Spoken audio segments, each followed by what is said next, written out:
I walked through my front door 2 days early from my Chicago business trip, excited to surprise Amanda with the good news about landing that big client. What I found instead was a stranger sprawled across my leather couch watching my TV and eating food from my kitchen. My confusion turned to shock when I realized it was Jason, Amanda's unemployed ex-boyfriend. We had been together for 2 years and just moved in together 3 months ago. Now some guy I had never met was acting like he owned the place. When I demanded an explanation, he casually held up my spare house keys. Amanda had given them to him without telling me. Before I tell you how I discovered my girlfriend's betrayal that shattered my world, let me know where you are watching from and hit that like and subscribe button to join me on this painful journey of heartbreak and redemption. I had built a solid career as a software developer in Austin. My specialty was creating security systems for financial institutions, which is ironic considering how blind I was to the breach of trust happening in my own home. Before meeting Amanda, I had gone through a devastating breakup with my college girlfriend who cheated on me with my roommate. That experience left me cautious and guarded, unwilling to fully trust anyone for nearly 3 years. Then I met Amanda at my coworker Dave's housewarming party. She worked in marketing for a local brewery and had this infectious laugh that would fill any room. With her auburn hair and bright green eyes, she caught my attention immediately. But it was her wit and the way she could tell stories that really drew me in. We ended up talking in Dave's kitchen for 3 hours that night, discovering our shared love for hiking the Greenbelt trails, experimenting with new recipes, and watching obscure indie films no one else seemed to appreciate. Our first date was at a small taco place downtown.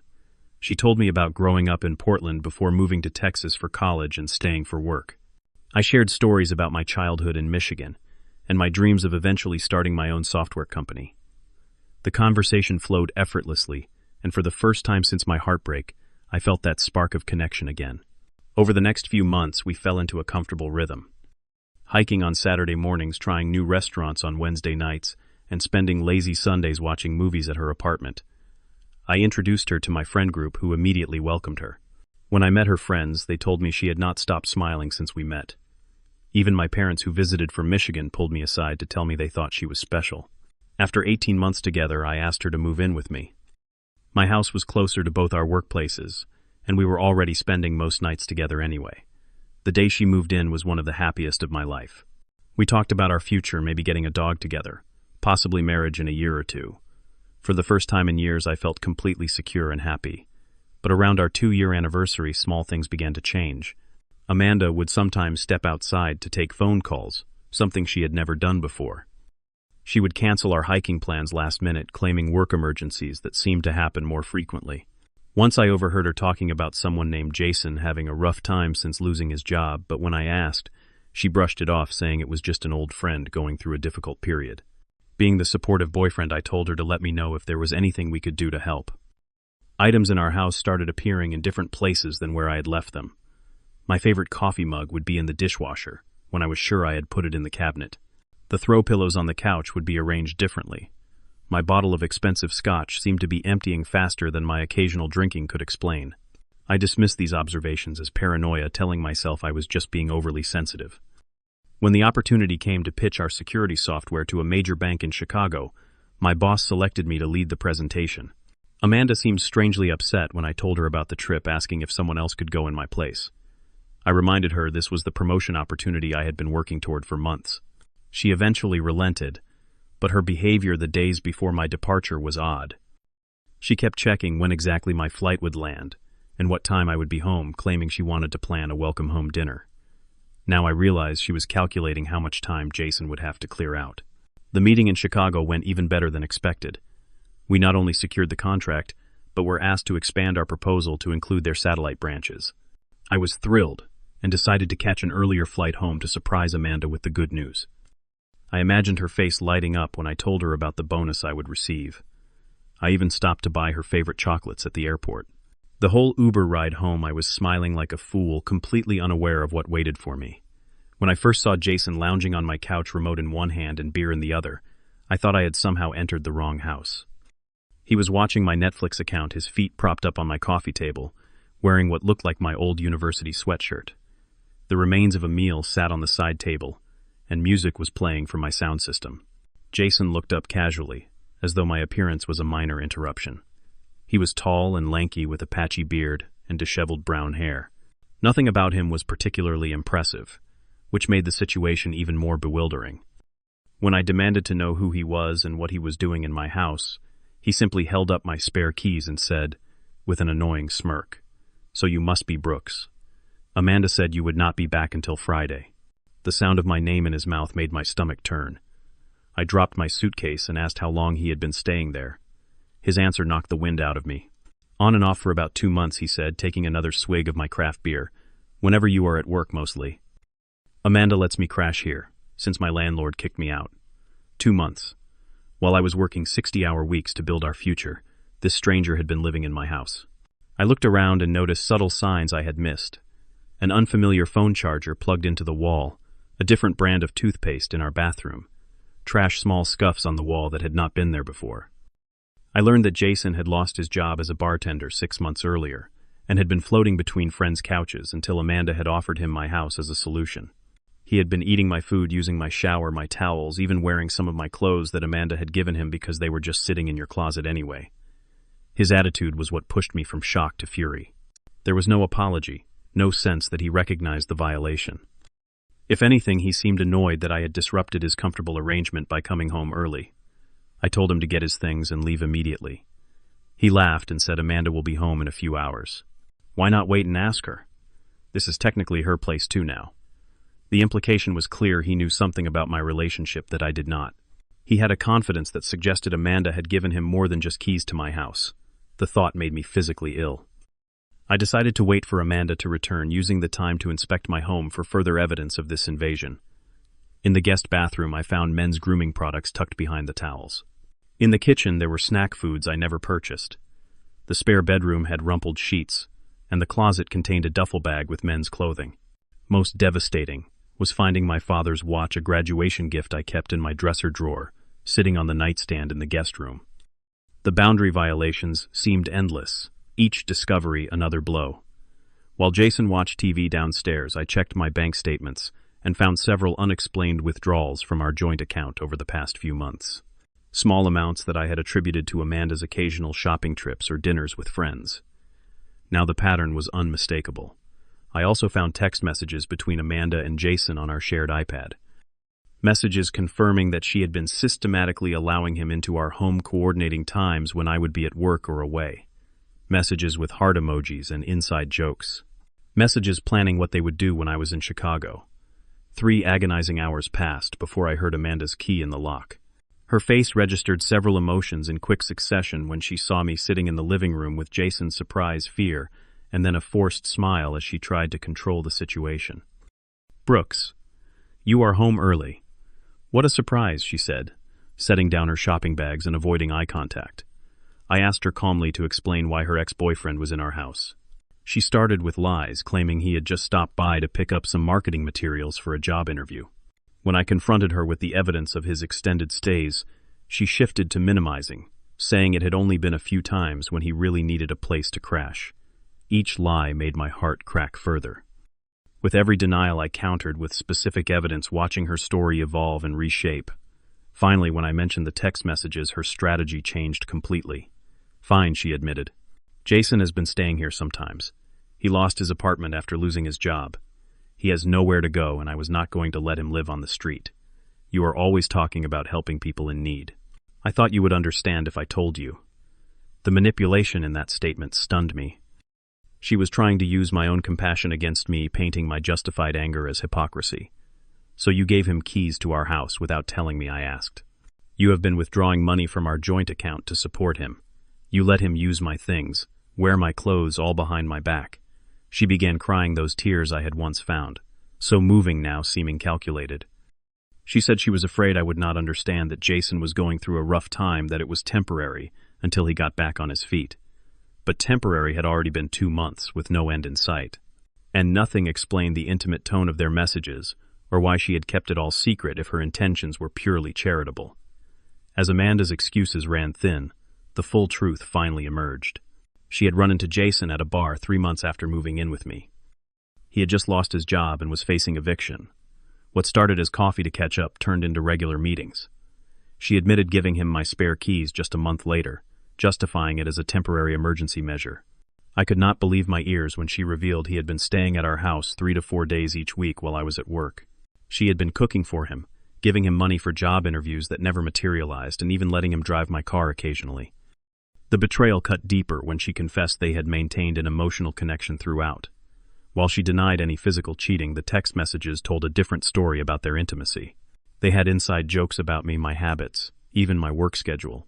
What hurt most was realizing how methodically she had orchestrated this double life, calibrating his visits around my absences, cleaning up evidence before I returned home, and gaslighting me when I noticed things out of place. When I told her how violated I felt, she actually had the audacity to get defensive. "You are never home anyway," she said. "You work all the time. Jason needed help, and I was just being a decent human being. Why are you making such a big deal about this?"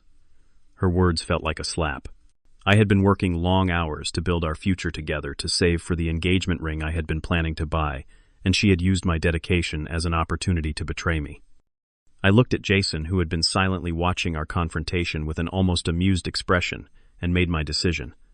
"I want him out of my house right now," I said firmly. "He needs to pack whatever belongs to him and leave."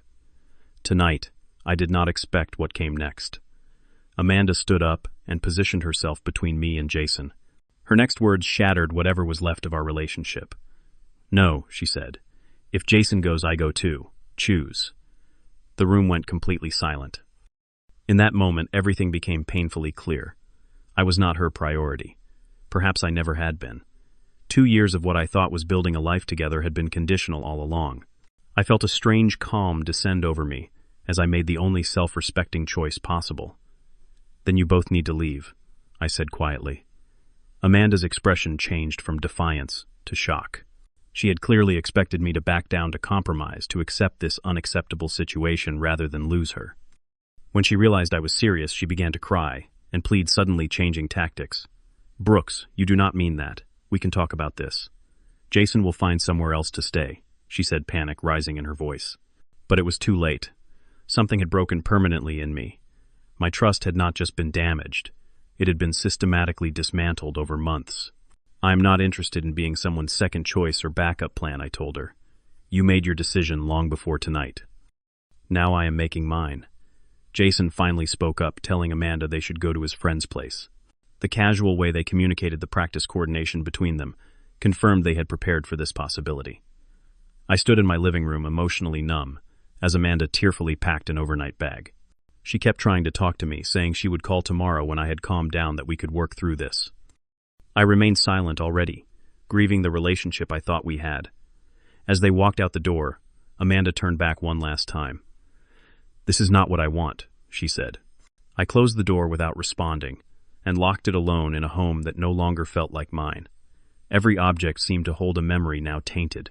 The couch where we had spent countless movie nights. The kitchen where we had cooked together. The pictures on the walls that now seemed to mock me with their images of happier times. That night was the longest of my life. I alternated between rage, devastation, and a strange sense of relief that at least the deception was over. I questioned every moment of our relationship, wondering what had been real and what had been manipulation. In the following days, Amanda called and texted constantly. Her messages swung between anger accusations that I was overreacting and tearful pleas for another chance. I maintained my silence, needing space to process the magnitude of the betrayal. Friends began reaching out, and I discovered some had suspected something was off but had not wanted to interfere. My friend Dave admitted seeing Amanda and Jason together at a restaurant several weeks earlier, but had assumed I knew and had approved of their friendship. Others shared similar stories, pieces of a puzzle I had been too trusting to see.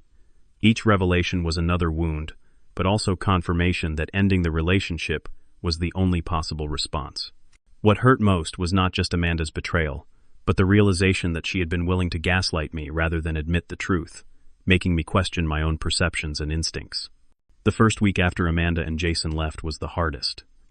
I took time off work, something I rarely did, just to process what had happened. My first priority was changing the locks. The locksmith gave me a sympathetic look when I explained the situation, mentioning he had seen similar scenarios more often than I might think. I deep cleaned the house, throwing away anything that reminded me of Jason's presence. I rearranged furniture, bought new bedding for the guest room, and donated the clothes Amanda had given him. Each act of reclaiming my space helped restore a small sense of control, My friends were incredible during this time. Dave came over with pizza and beer almost every night that first week, just sitting with me as I worked through my anger and confusion. My sister flew in from Michigan for a weekend, helping me create new routines and spaces in my home. I found a therapist who specialized in betrayal trauma. In our sessions, I began to understand how I had missed the red flags: Amanda's increasing secretiveness, her defensiveness, when asked simple questions, the way she would deflect conversations about our future. My therapist helped me see that while trust is essential in relationships, blind trust can make us vulnerable to those who do not deserve it. Work became a sanctuary. I threw myself into new projects, using the creative challenge of coding to occupy my mind during the day. My boss was understanding, even offering me the chance to work remotely from Michigan for a few weeks if I wanted to spend time with family. I declined, but appreciated the support. Slowly, I established new patterns. Morning runs through the neighborhood, cooking classes on Thursday evenings, a weekend hiking group that explored trails I had never visited with Amanda. Each new activity helped me redefine my life as my own again. 3 months after that fateful night, my doorbell rang on a Sunday afternoon. When I opened it, Amanda stood there looking completely different from the confident woman who had given me an ultimatum. Her hair was pulled back in a messy ponytail, her eyes puffy from crying, her normally impeccable outfit replaced with a wrinkled sweater and jeans. "Brooks, can we talk?" she asked, her voice small. Against my better judgment, I let her in. We sat at my kitchen table, the place where we had shared countless meals and conversations in happier times. She told me that Jason had used her just as he had used me. After staying at his friend's place for a few weeks, they had gotten an apartment together. But once she was paying all the bills, he had stopped even pretending to look for work. He would disappear for days without explanation, return drunk, and become verbally abusive when she questioned him. The final straw came when she discovered he had been seeing other women the entire time, often bringing them to the apartment when she was at work. When she confronted him, he had laughed and told her she was replaceable, just like I had been. Now Jason was gone, and Amanda was facing eviction because she could not afford the apartment alone. She had realized, she claimed, what a terrible mistake she had made. How she had thrown away something real and valuable for an illusion. I found my heart softening as she cried, remembering the woman I had fallen in love with. For a moment, I considered the possibility of forgiveness, of trying again with clearer boundaries and expectations. But then she said the words that confirmed ending our relationship had been the right decision. "I really need a place to stay, Brooks. Just until I find something else. We were so good together. I know you still love me." She had not come back because she recognized the depth of her betrayal, or because she truly valued what we had built. She had come back because she needed something from me again. The manipulation was still there, just wrapped in a different package. I took a deep breath and spoke from a place of calm certainty. "Amanda, I am sorry for what you are going through, truly. But what we had is over.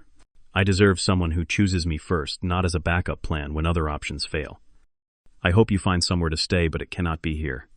Her expression changed rapidly from hope to disbelief to anger. She accused me of being heartless, of abandoning her when she needed me most, of never having really loved her. The emotional manipulation that had once worked on me now stood out in stark relief. I remained calm as I walked her to the door. This time, when I closed it behind her, I felt no devastation, only a quiet certainty that I was protecting myself from further harm. 6 months after discovering Jason in my living room, my life had transformed in ways I never expected. My promotion at work had come through, partly due to the success of the Chicago project. I had redecorated my house completely, creating a space that reflected only my preferences and style. I had even adopted a dog, a rescue mutt named Max, who greeted me with unrestrained joy every evening. I had dinner with Dave and his wife monthly. I had reconnected with old friends. I had somewhat neglected during my relationship with Amanda. I had started dating again casually, and with much clearer boundaries. I had met someone interesting, a software engineer named Sarah, who respected my space and shared my values about honesty and communication. Most importantly, I had learned to trust my instincts. When something felt wrong, I now addressed it directly rather than dismissing my concerns. I had become more observant of people's actions rather than just their words. And I had developed a profound appreciation for relationships built on mutual respect rather than convenience or dependency. The betrayal that had once seemed like the end of my world had actually been the beginning of a more authentic life. I no longer feared being alone as much as I feared compromising my self-respect. And in that shift, I had found a freedom and peace I had never known was possible. Looking back now, I can almost feel grateful for that moment of finding Jason in my living room. Without that painful awakening, I might have continued in a relationship that was slowly diminishing me, unaware of how much more I deserved. Sometimes the most painful endings lead to the most necessary beginnings. And in choosing myself when Amanda forced that ultimatum, I finally learned the most important lesson: when someone shows you who they really are and what they truly value, believe them the first time. Have you ever had to make a difficult choice between staying in a comfortable but unhealthy relationship or facing the unknown alone? What helped you find the strength to choose your self-respect? Share your story in the comments below, and if this resonated with you, please like, subscribe, and share with someone who might need to hear this message. Remember, you deserve someone who chooses you every day, not just when it is convenient. Thank you for joining me on this journey, and I wish you the courage to honor yourself in every relationship.